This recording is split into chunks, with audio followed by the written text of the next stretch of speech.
Today, Justin Trudeau and the federal government announced that they will encourage the construction of new rental housing by removing all GST on new capital investments and affordable rental housing. Does that sound familiar? Well, that's actually because it's a promise from the Liberal election platform from 2015. And this idea was soon scrapped by the Liberal government about 2 years later once Justin Trudeau was elected to be Prime Minister. But today he announced that again, they would remove the GST on the construction of new rental apartment buildings to help encourage new development.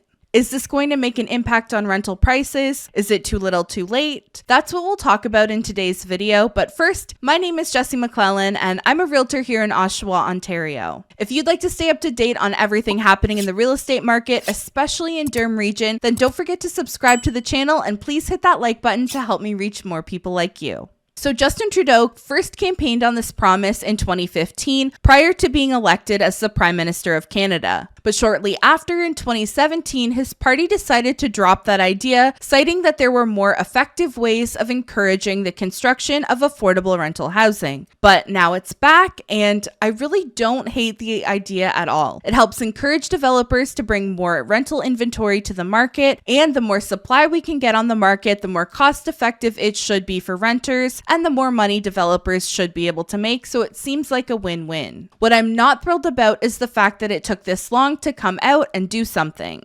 We've watched prices double in record time, we've seen rental prices skyrocket in recent years, and it wasn't until the polls didn't look great for them that all of a sudden this is something that could be done and implemented immediately. When asked about why their election promise was dropped in 2017, Housing Minister Sean Fraser said that other housing policies seem to yield a better return on investment. I understand 2017 was a very different time in the economy, and where housing costs they were at a much more affordable level. But then Justin Trudeau went on to say that housing is a problem that takes decades to address. So I don't know how you can tell me on one hand it's an issue that takes decades to address, but you believe scrapping this idea over 6 years ago was the right move to make. Clearly those policies that seemed to have a better return on investment didn't exactly pan out or was not nearly enough. Now, I speak from a very Ontario and Durham region-centric point of view, as this is where my experience lies, and I'm also not trying to say that one political party is better than another, because I don't know how another political party would have handled the various aspects of housing, so please bear that in mind.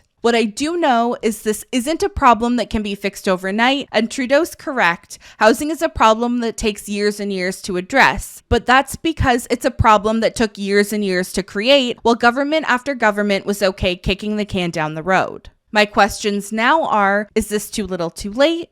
Will a 5 or 10% savings be enough to get developers to move ahead with projects that were scrapped due to rising costs? And how long will this take to have an impact? Just trying to get a plan approved in Ontario can take anywhere from 10 to 34 months, with the average development taking 2 years to be approved in the GTA. That's 2 years before they can even break ground. Not only does that approval timeline make it exponentially more difficult for any city to catch up to the amount of housing needed, according to the CEO of the Building Industry and Land Development Association, each month of delay in approvals adds $2,600 per month to the cost of a new 800 square foot apartment and over double that for a new single family home. If we really want to have an impact on affordability, encouraging more new builds is great. Helping to curb development costs is great. And the next step, in my opinion, is to make that process quicker, and that starts with the planning approval times. But please, I want to know your thoughts, so leave me a comment below. Let me know if you think this is a good idea and if it will encourage new rental housing to be built and if it will encourage new, more affordable rental housing to be built. And if you have your own ideas, please leave those as well. My name is Jessie McLellan. Thank you so much for watching until the end. I hope you found this video interesting. Hit that like button and subscribe to the channel, and I'll see you in the next one. Bye!